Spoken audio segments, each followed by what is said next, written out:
Yes, sir, man. Hey, shout out to my peoples, man. Hey, it's 12 o'clock, man. Y'all know what we do about this time, man. Me and my dude, A.Williams, NBA talk, all that good stuff, man. Got a lot of good content for you guys this week. Hey, he in the building, man. Let's get it, man. Got my dude here. It's time to rock out, man. I love this, man. This is what we do. Let's go. Big What's up, dog. brother? How you doing, What's up, man? my dude? Man, you got it, family. How you doing? Hey man, listen, man. Ready to rock and roll. It's so crazy.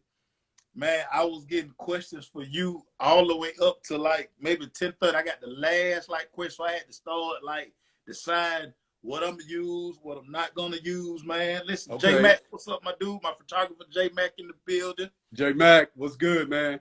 Man, listen, man. What's going on, my brother? Man, I'm just keep trying to keep going, man. And keep going, keep giving the people what they want, because that's like we always talk about, brother. The information is everything, man. And when you have the answers to the test, it makes it a whole. Hey, my twin is on here. What's up, brother?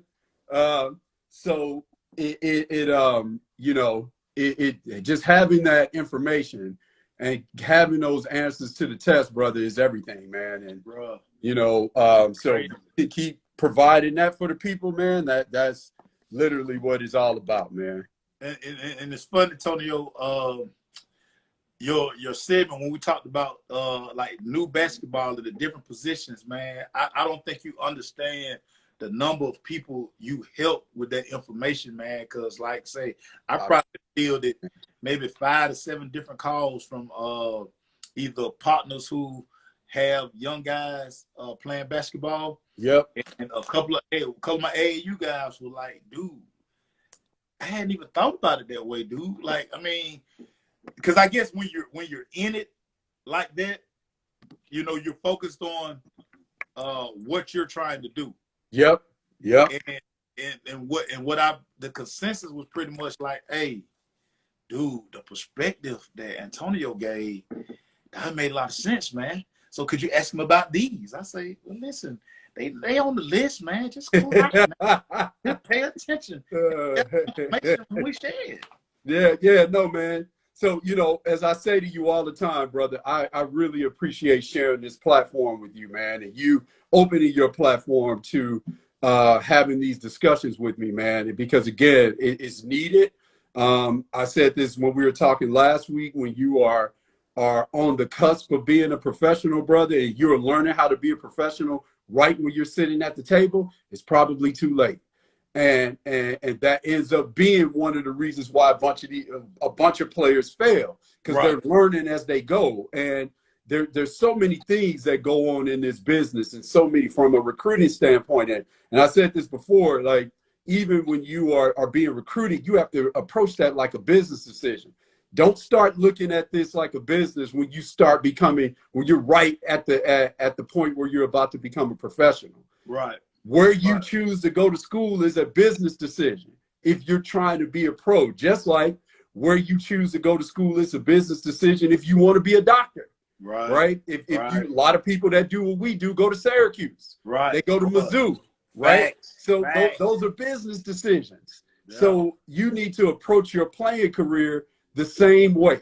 That's one of the things that I like to get out there, because if you do, you had the answers to the test, and you see stuff coming, Mace, before you're like, oh, I remember talking about this. Right. So you know how to approach it when it's right in front of you, as opposed to you learning when it's in front of you, if that makes sense, brother. Man, that makes good sense, man. So let's go to our first topic. Something you know well. NBA owners, they are expected to approve the restart with 20 to 22 teams starting around July 31st. Your thoughts on this, man? Talk to me, Antonio. That's a late start. I think it is a late start, but I think one of the things we got to think about here too with that start, man, is when you look at this, Mace, in 2011, so right after Derrick Rose won MVP, and we had our lockout with LeBron's first year in Miami. Mm-hmm. We had the lockout. and they played a 66 game season. Right. So we ramped up really quick, right? So if you look at Derrick Rose and you look at the Bulls, they played that 66 game season. He missed about 25 of those games. So it's almost half the games. Right. Right? That he missed with various injuries. And as a guy, Mace, that tore his Achilles, when you have a knee injury, when you have a back, when you have all of these things going on that are nagging, it's screaming to you that if you don't get some maintenance, something major is about to happen. Rest.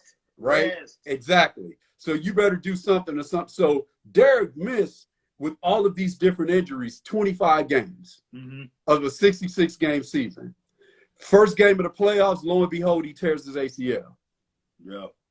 So you have to, I reference that because as these players have been out for over 2 months now, you have to give them enough runway to prepare for playing again.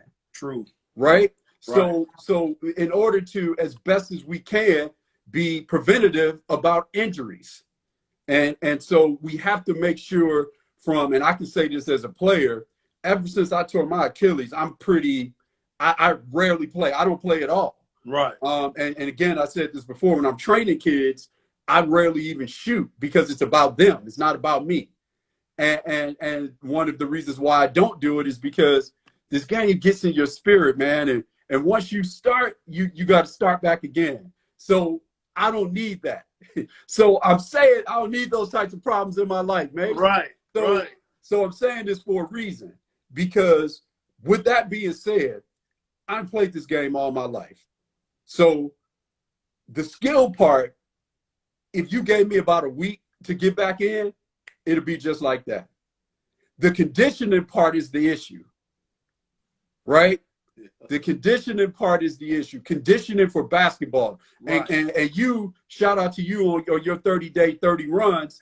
As crazy and as intense as that is, that's a different type of conditioning than basketball. Right. Because basketball is stop, go, stop, go, stop, go.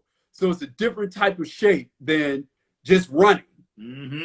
So with that being said, we got to give these guys enough time to get in basketball shape. Right. I don't care how much they've been riding on Pelotons, having Zoom meetings with their teams and all that. Not the same.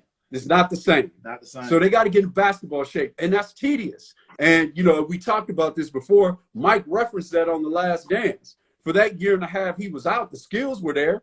It was the conditioning. The body. And he was playing a professional sport, right, while he was out. He wasn't just taking Peloton classes. Right. This dude was playing baseball. Right? So the conditioning, we have to be very careful about that, because again, on that day, not only Derrick Rose tore his ACL, but Iman Shumpert tore his ACL as well. Same day in the playoffs. That's First day of the playoffs that year. Boy, right? Yeah. So we have to make sure that we give these guys enough runway to get in shape. And then the second thing that, as we talk about is, yes, I'm all for let's go to let's get as quick to the playoffs as we possibly can. So they're talking about bringing less teams to the bubble and competing, and not all 30, maybe 22, somewhere around there. Right. And that's great for a fan and making more meaningful games. But one of the things you got to think about, Mace, is from an economic standpoint, what does that mean for the players? Right? Because players, when they get paid, and we talk about this a lot, when they get paid and the playoffs come, they don't get paid by the teams. Right. They get approved. Yeah. Right?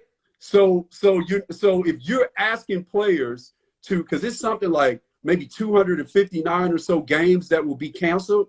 Yeah. So you're asking the rest of those players, those other 8 teams, right, to give up 259 games worth of checks. Yeah. Right? So you're asking 8 teams to step aside. It's almost like a boxing thing, right? Where if you make it apropos to boxing, Anthony Joshua and Tyson Fury have been talking about fighting, right? Right. So they're going to, Deontay Wilder has an automatic rematch clause in his contract. So if Tyson Fury and Anthony Joshua want to get it on, they got to give Deontay Wilder something for standing down. That you see this in boxing a lot. When they want a big money fight, they'll pay another boxer to step aside. You got to wait your turn. Right, but they compensate them for that. Yeah. So if you're going to ask these 8 teams to not play, you got to ask, okay, well, if we're going to ask you that, we got to give you something. We just can't just, you step aside. The players union wouldn't be acting in the best interest of the players, and that's what the players union is for. Right. If they just willingly allow that those eight teams to be sort of omitted from this and don't get, and those players on those 8 teams don't get any sort of compensation. Yeah. Right. So it's great for us, but there are all sorts of other ramifications that come in this also. You know, one of the big reasons why we're having the season, they're talking about this, is the television money. Oh yeah. Right. They had hit the 70% to the local markets, and they want their games. They want theirs, exactly. So how do we divide this up? What since we're going to be in a bubble and the players will be playing at 1 or 2 sort of locations, how do we divide that up? Who has the rights, etc. Right. So all of these things sort of come into play before we get to that 22 teams that we would love to see, right? And then also we would love to see if they would go like 1 through 16 or whatever, just seed the teams for the playoffs. Yeah. Right. Yeah. And I can say this because I have personal experience with this, brother. So when I was with the Suns, probably about a year or 2 before I joined the Suns won 48 games, and they were 10th in the Western Conference. That would have made them 3rd in the Eastern Conference. Yeah. Right. So seeding is a big thing. So some of those Eastern Conference teams are worried. Right. Yeah. Because if you start going, and the truth of the matter is, Mace, the West, from a depth standpoint, has been better than the East for 35 years. About. Oh no, I would totally agree with you. I would totally agree with you. Yeah. We just didn't pay attention to it because Mike was coming out of the East. Mm-hmm. But in terms of the depth, this has been going on for a long time. Yeah. So teams in the Western Conference have a gripe because they're saying, wait a minute, right? We're winning 48 games and I'm 10th in the Western Conference. And I'm a lottery team and I won almost 50 games.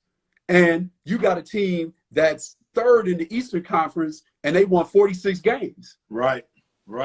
So, so there are teams in the Eastern Conference that may have a little bit of an issue with what's going on as well. So all of these things have to be worked out before we get to that, that magic number that we want to see, where they just take the best 16 teams and let's rock.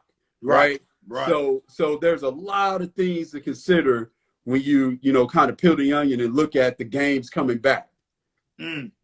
That's tough, man. That's bad, boy. See, this is why we craft this for you, so you can shoot, man.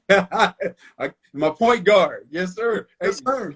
But Mace, you Scotty, man. But I tell you all the time how much I appreciate you sharing this platform, and it ain't possible, man, if you don't share it with me. So this ain't, I'm not making 33 million and you getting 3. Hey, I love this, man. So one of the things that me and you always laugh about, and it's probably gonna be, even though we're not gonna give hot takes, but everybody's bored. I saw another list. I tried to stay away from it, but then somebody brought it to my attention, and they were like, ask Antonio about this. I'm like, okay, so here we go.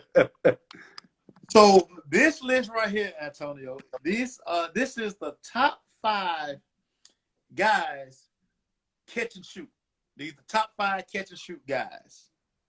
So at number 5, they have Paul George. Okay. At number 4, Duncan Robinson, who came in Atlanta and shot their lights out. Boy, yeah. Oh my God. I want to Number say something 3, about him. They have Kyle Korver at 3. At 2, Steph Curry.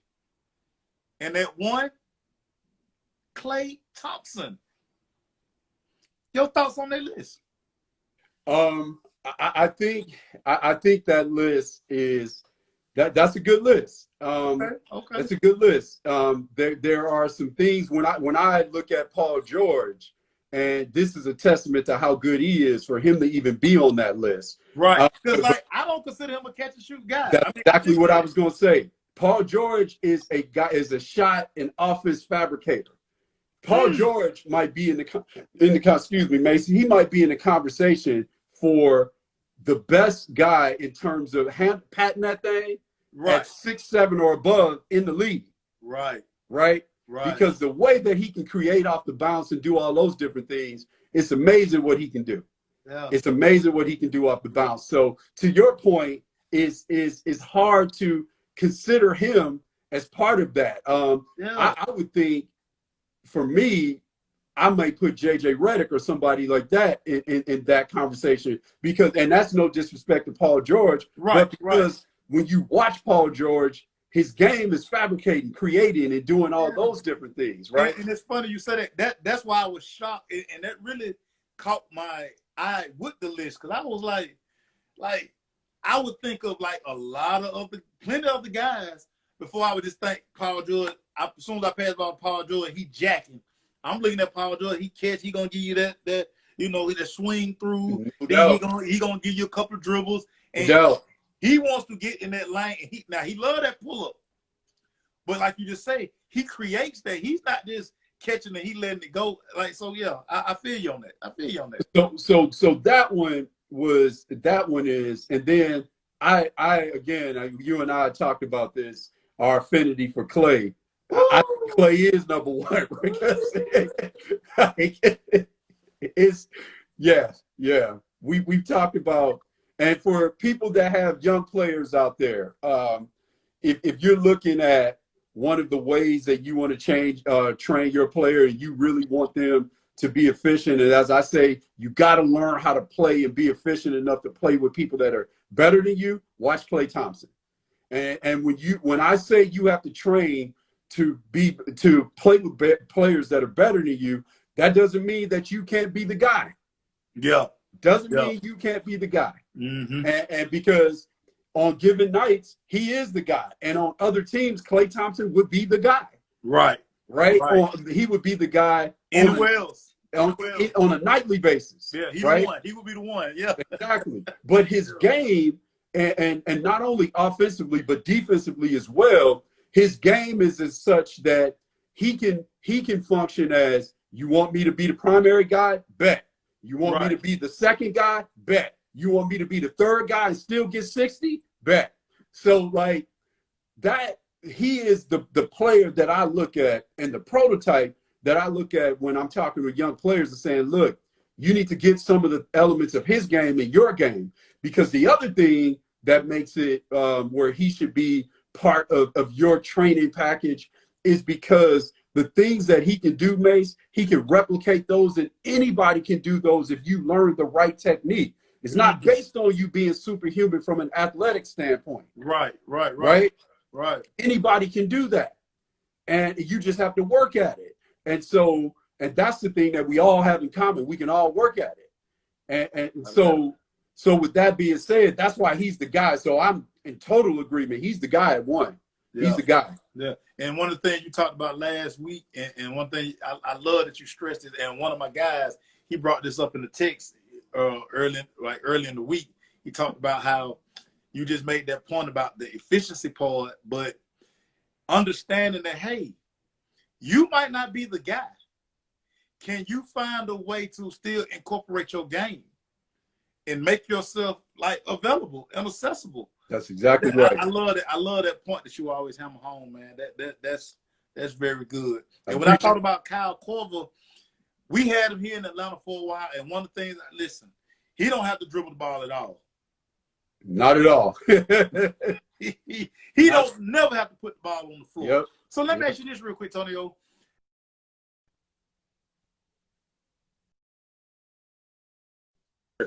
No, you good? Yeah. How do you get guys to like the art of that, being able to catch and shoot? What is that? Well, the first part of it is, and I always say this a lot, Mason, I talk about being native to that platform of success and using those fundamentals to be native to that platform of success. So before you get into anything in your shot, it all starts with footwork. You have to be shot ready when you're coming off of screens, etc. So it's when you watch Clay, when you watch Kyle, it's one thing to just stand there and shoot.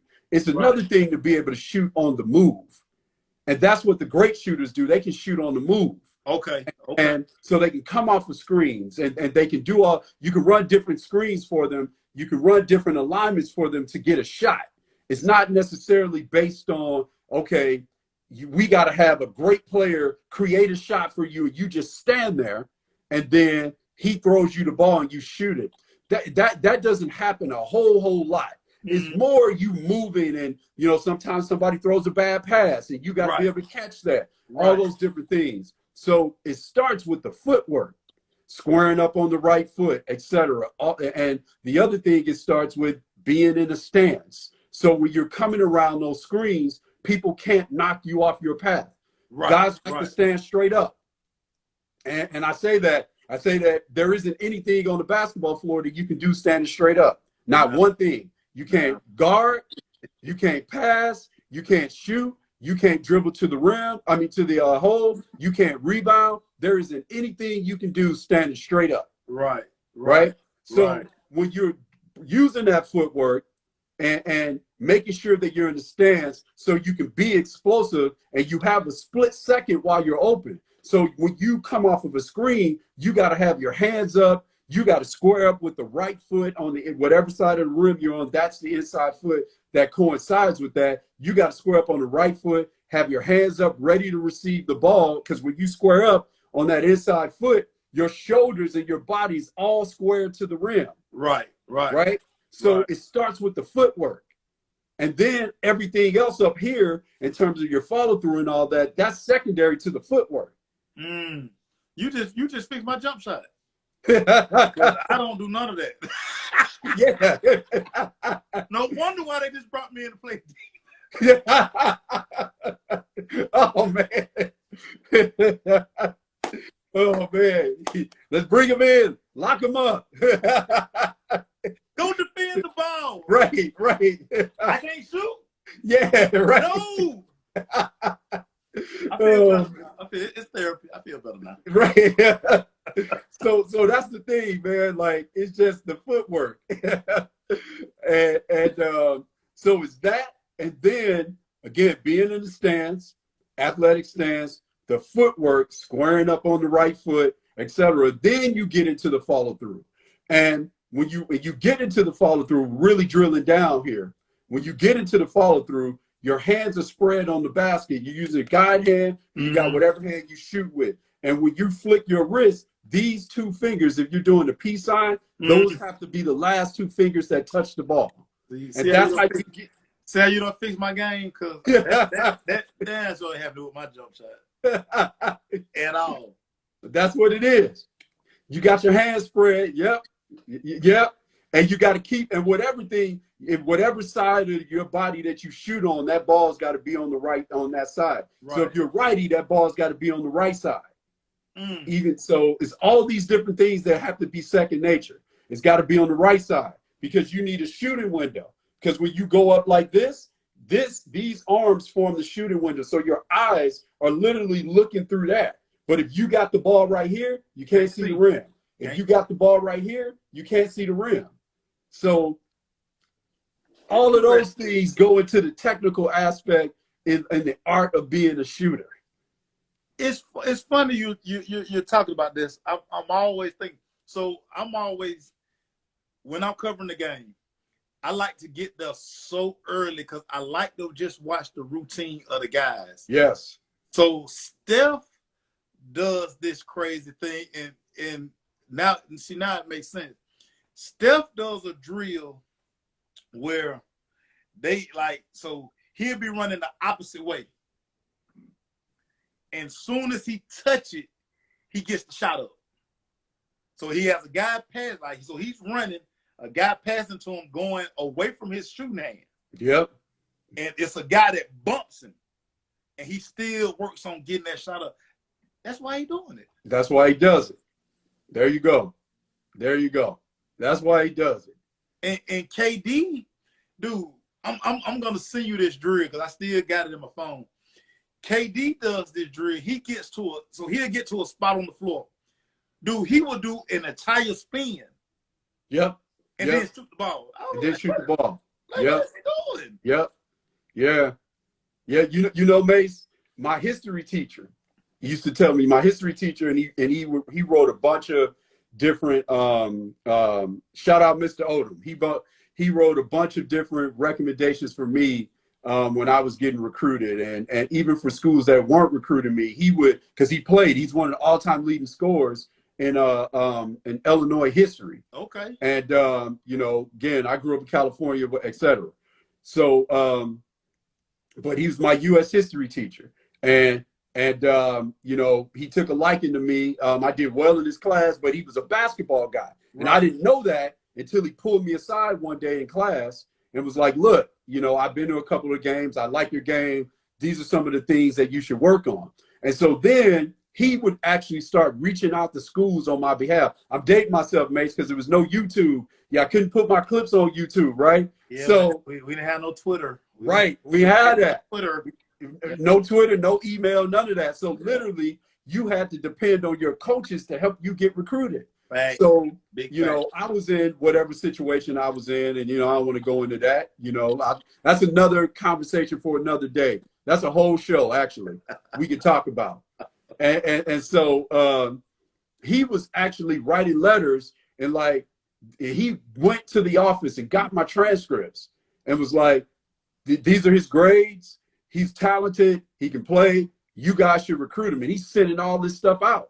And he actually talked to me about a drill that I used to do when I would, you know, again, there's no trainers, no A.Williams basketball guys. Yeah. Nothing. Yeah. So, right. So he would teach me a drill where it was literally, I would have to throw the ball softly against the rim, and it would come off. And wherever it came off at, I would have to run and shoot it. Right? So when you see Derek Fisher with 0.4 seconds, just catching the ball and randomly turning it up, there you go. Right? That's dope. So I literally used to do that. And I actually hit a game winner like that. The ball came off the rim, and I read it. I saw it because I knew my teammate. Right. And when he missed, I knew exactly where the ball was going. You tracked it. Yeah. Right? So I just tracked it. And so I guess also too, my days of being a shortstop / center fielder when I wasn't pitching, when I played baseball, helped me. So I literally tracked it, right? Again, parents, don't have your kids playing just one sport. All right, right? So so the ball went off. I literally came off, Mace. I ran because I knew where it was going because I tracked it, ran, caught it. And the other thing I did to make the shot as well was the footwork. When I caught it, I spinned on the right foot. Got the position. Right? Got yourself in position. There you go. And won the game on it. And so those drills and doing those things, what these guys are simulating is what happens in the game. In the game, right. In the game. Right. That's what they're working on. That's what they're doing. That's dope. And so one of the things that I try to incorporate in my training, Mace, is, I said this to you before, brother, I'm not here to argue with your coach, your respective coach, about how they utilize you. Right. If you're 6'4" and they play you as a 5, I can't change that. Right. So I'm not going to poison the partner that I'm working with to help him improve his skills. Right. So I'm not going to say anything about that. I'm an enhancer. That makes sense? So I'm going to give you something to help you in your current role on your team, but we're also going to work on stuff that's going to help you as you keep advancing levels. Right. Right. So for anybody that's coaching youth out there, shout out to you for giving up your time. It's imperative that you know what you're doing. And you literally have to be in it for the kids. So if you got a 6'5" center and you're playing him there because he's athletic and he's tough, you owe it to that kid to also say to him, if you want to play in college, you're going to be a guard. Show up 30 minutes before practice, 30 minutes after practice. Let's get some perimeter work in there for you also. Right. You owe it to that kid because you're winning games with that kid. And then you can't just let that kid wash out the sea after you won games with him. Now you just wash out the sea and you ain't worried about him anymore. If that's not what he playing at the next level. That's exactly right. If that's the way you want to coach, Mace, I'm a hot take here. If that's the way you want to coach, then you need to coach professionals. Yeah. No, right? Antonio, that's not hot take, that's truth. Coach kids. If you coach kids, it's about development. Right? That's truth. So for all our coaches out there, please keep that in mind. Win your games. Do the things you need to do. Build up the kids' confidence by winning games and being successful. But help these kids develop. And think about them after you're done coaching them. I just asked that. So, and that's good transition, man. I tell you what this synergy is crazy because you're talking position. Now it's time to break down these new basketball positions. Yep. So the next three, I want you to explain to everybody. We're gonna start first with, oh Lord, this stretch forward. Forward.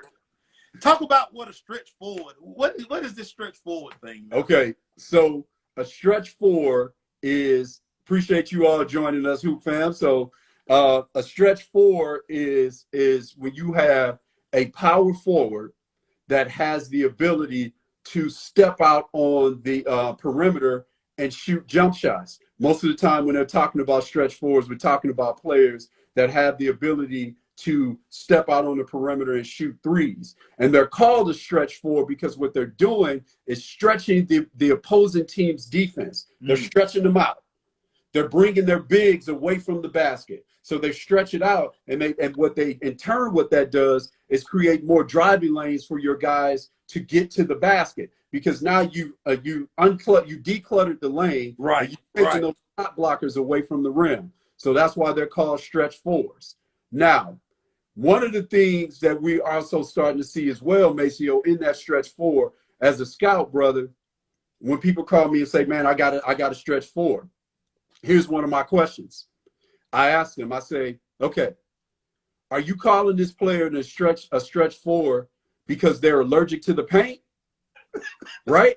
And they're soft and they don't want to do all the other things that big men have to do, right? Or do they have the ability to play in the paint, get rebounds, anchor the defense, do all those things, and they as a value add, they can hit jump shots as well?" That's a stretch four, right? So when you talking about a big dude that's just allergic to the paint, right? That's not a stretch four. Right. He just don't want to be down in there. Right? He just don't want to get down in there, right? He just don't want to get down in there. And we've seen a host of players do that, right? Yes, we've seen a host do. of players do that. Yes, and they make money doing that. Credit to them. But being a stretch four is, you feel where I'm coming from, boy. That's the deal. So I ask, when people would call me and ask me that, or when they call me and ask me that, I ask them, is he allergic to playing in the paint? Allergic to playing in the paint. I love it, man. Or is he really a stretch four? And we have multiple examples of guys that do that. And prime example, let's talk about this. When the Mavs won the title, when they beat LeBron in 2011 and won it all, and Dirk got his only title, right? Yes. So even though Avery Johnson wasn't the head coach, Dirk and Avery probably wasn't the head coach because he clashed with Dirk. Because he kept telling Dirk, you have to be a true stretch four. Now, yeah, I love the fact that you can shoot, but you got to rebound. Yeah. You got to be versatile. You got to mix it up because you have the talent to mix it up. And since you can mix it up, the mismatches that you cause. You 6'11", dude. Because you can mix it up, right? Because you can step out there and bang a three, but you can also get it on this block. That one footer he like to do. Exactly. Right. And so you can do both. So Avery was trying to get him to do both. And when you watch those championship years and when they won it, he was mixing it up. Right. So Dirk, rightfully so, and shout out to Dirk for doing this. So Dirk, when they won it, Mace actually said, I have to thank Avery. I remember that. Remember when he said it? I remember that. That's what he was saying it. Because he was becoming a true stretch four and not just a guy that plays on the perimeter that's 7 feet tall. Right. So crazy. Stretch four. Okay, so we talked about that. So tell me about this skill four. So a skill four is a little bit like a stretch four, but what separates them as well when they're a skill four, and this is where you cause teams so many issues and so many problems when you can theoretically invert your offense and run your offense through your bigs. So a skill four can not only shoot jumpers and score on the block. The other thing they can do is they can play make. Okay. Right? Okay. So they can initiate your offense. They have enough basketball IQ and awareness to you can run things up through them, not only from a scoring standpoint, running the play for them, you can literally give them the ball and watch other guys cut and they can find the open guy. So right? this was really Scottie Pippen. It's Scottie Pippen, right? So when you can do that as a big, that was Kevin Garnett. Right. Because the year when he won the MVP, in 03 and they lost in the Western Conference Finals to the Lakers, he led the T-Wolves in scoring, rebounding, assists, steals, blocks. I remember that. Yeah. Right? Yeah. So operative, the big thing is he led them in assists. Right? Yeah. He averaged almost 7 assists a game that year. He led them in assists. Right? So that's where you get your skill for. You can do everything.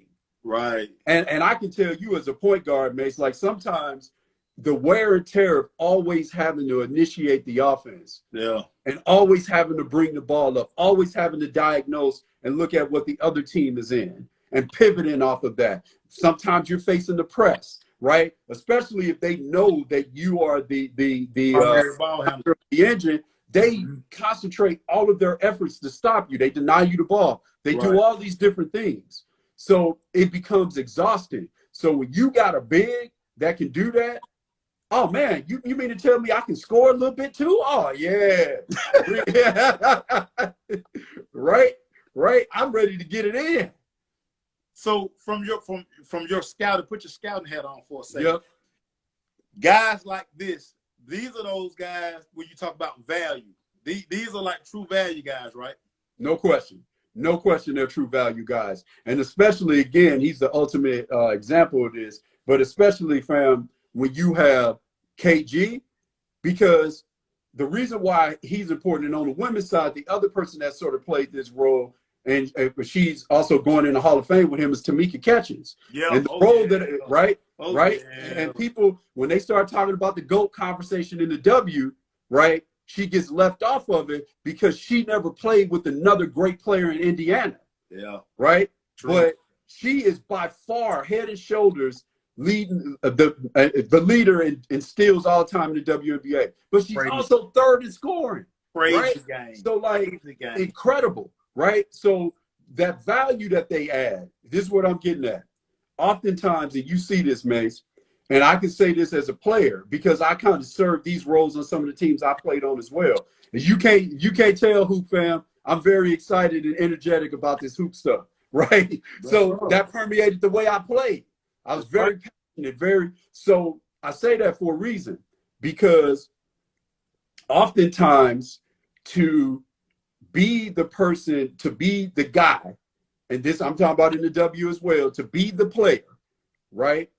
It takes a lot of energy to be the primary offensive weapon and the fabricator of offense for your team, right?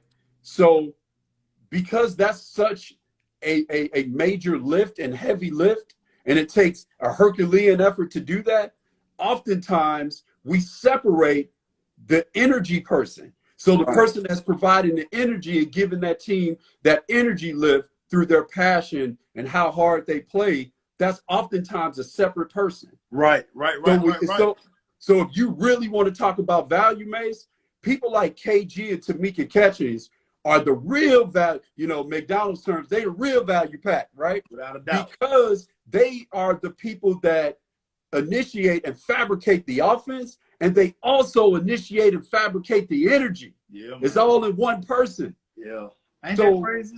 That's so crazy. It's so crazy to be that player. Giannis is like that, right? Like, as much as he does that, he's also the cat that plays the hardest, and that is such a Herculean lift that these players bring. So they're the ultimate value pack. When you do all of that, night in, night out, like they have to be that, or the team suffers if they don't bring that part of their game every night. Exactly. So if you look at look at the Spurs and their run, right? Obviously you got Timmy, obviously you got Tony Parker, but the energy guy was Manu. So on the nights that they were flat, right? Him in that left hand. You bring him in, right? You bring him in.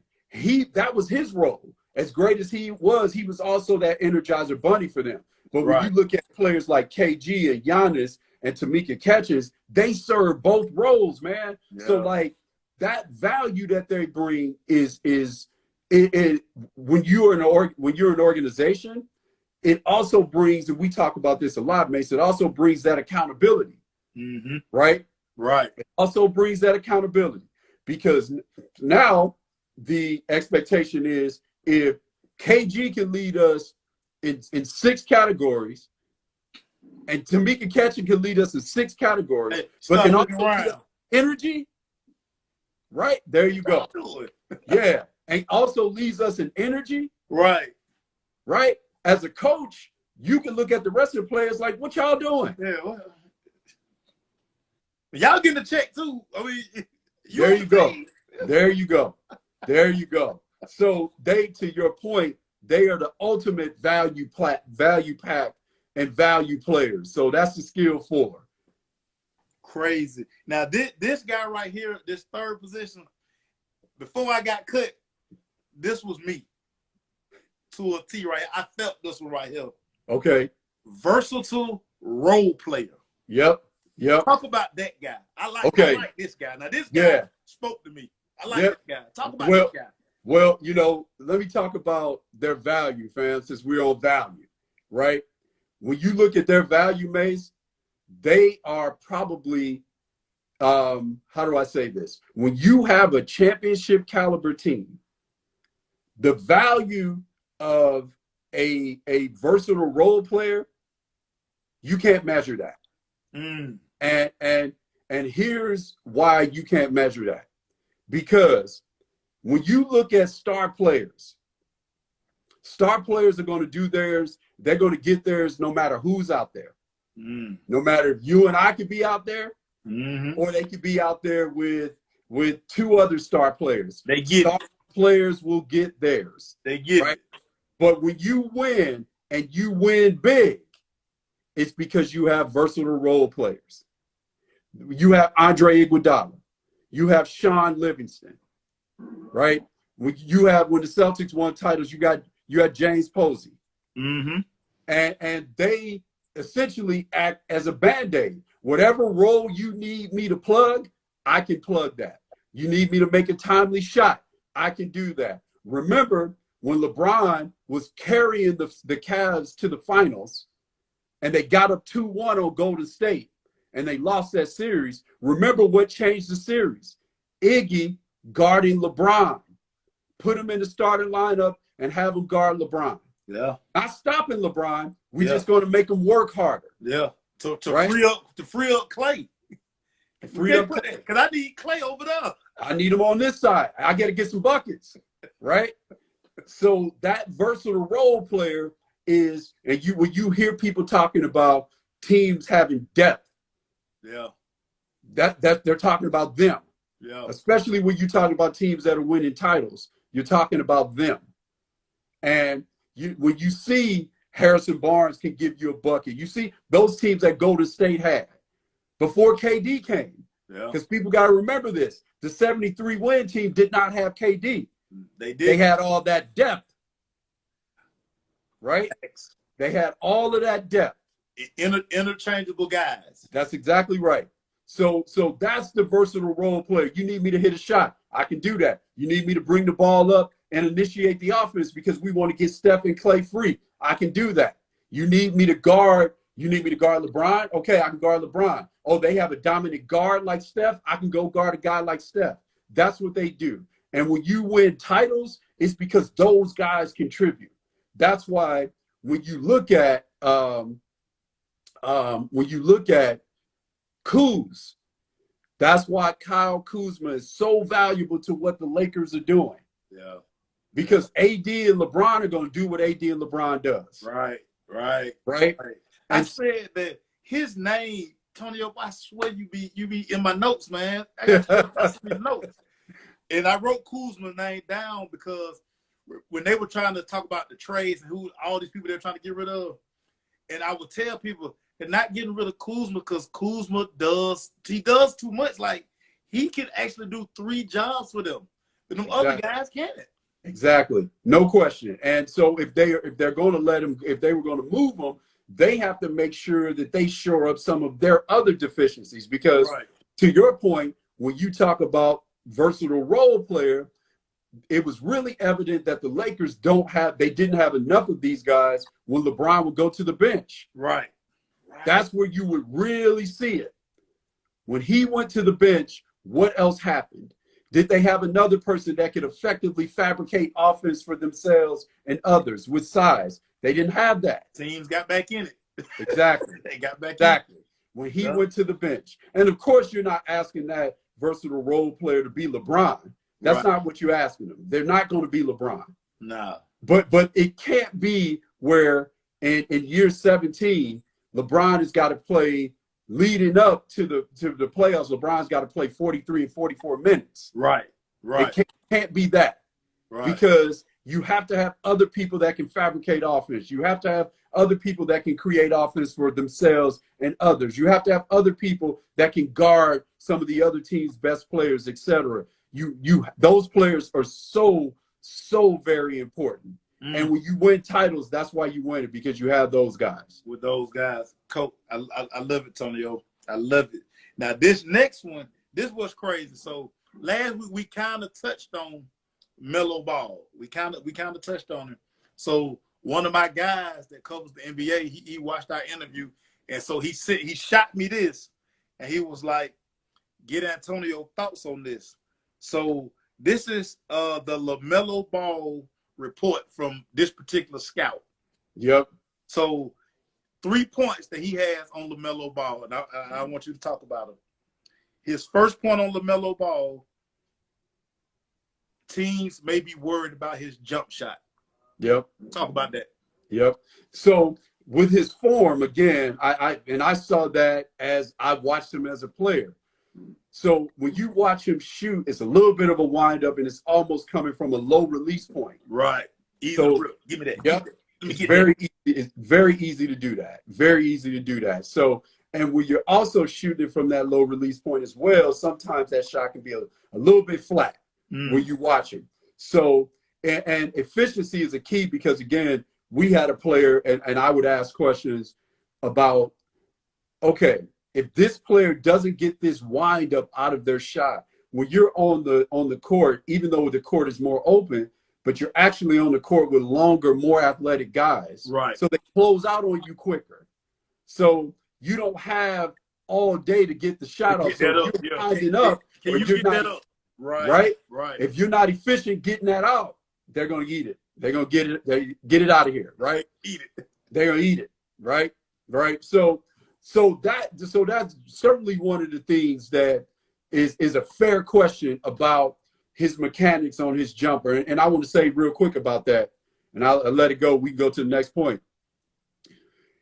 Oftentimes we hear people talk about when they get to the league, man, if the jump shot is all they have to improve, Mace, it's really easy to improve that, because once they get to the league, they don't have to worry about going to class and things of that nature. They'll just rep out and get better, and they'll be around better coaching.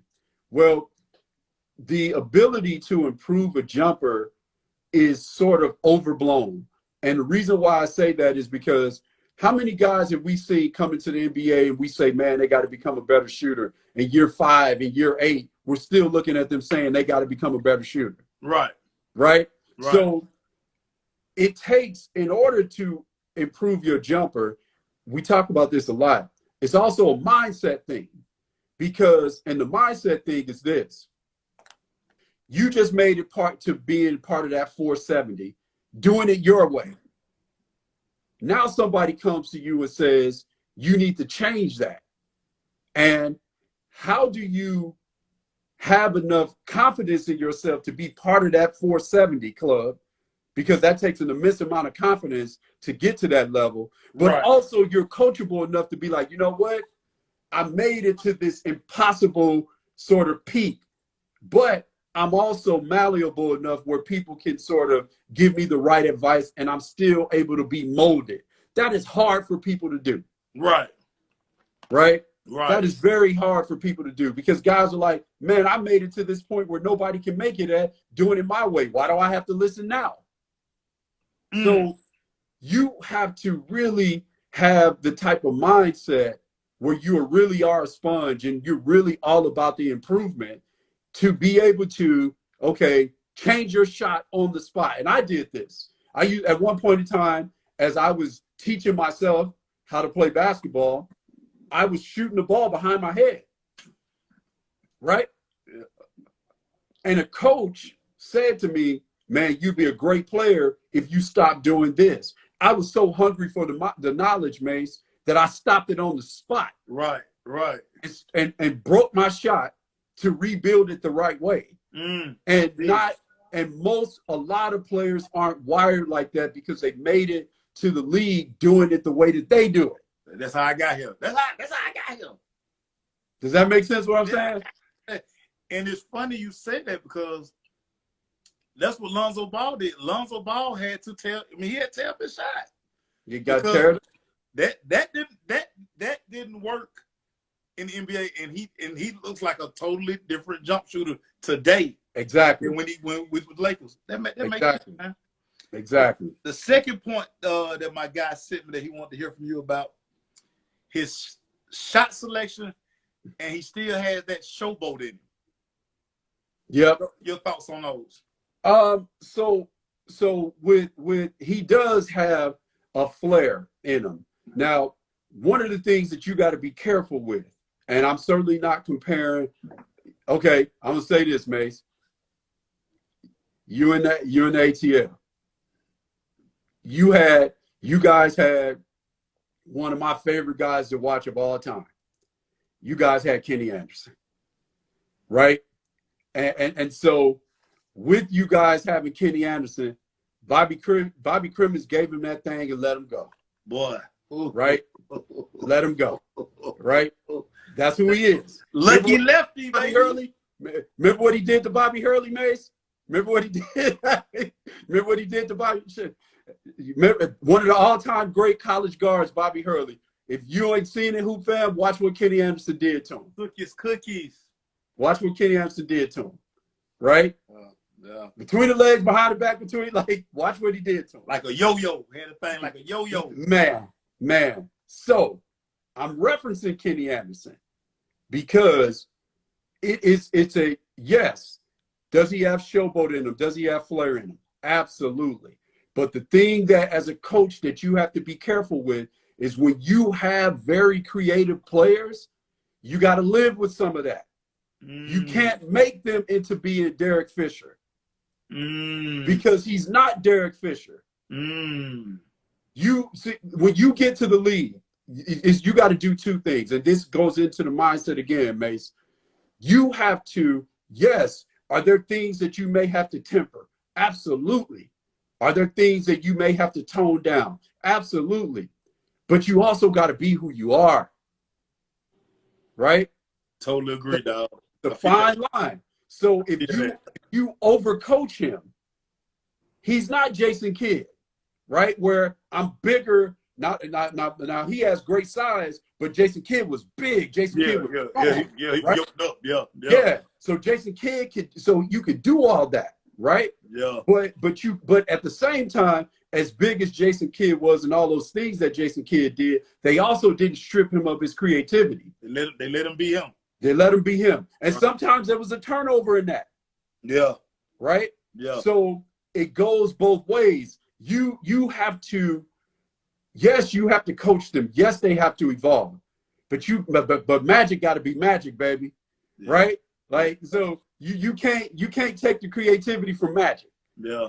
Because if you take it from him, he's a completely different guy. His approach changes. He's not being native to that platform. He's thinking now. Mm-hmm. Can I do this? Can I do that? So again, and so I say that, and because I know we got to get to the other point, and I say that, Mace, because again, I've said this before, a player's situation is just as important as their talent.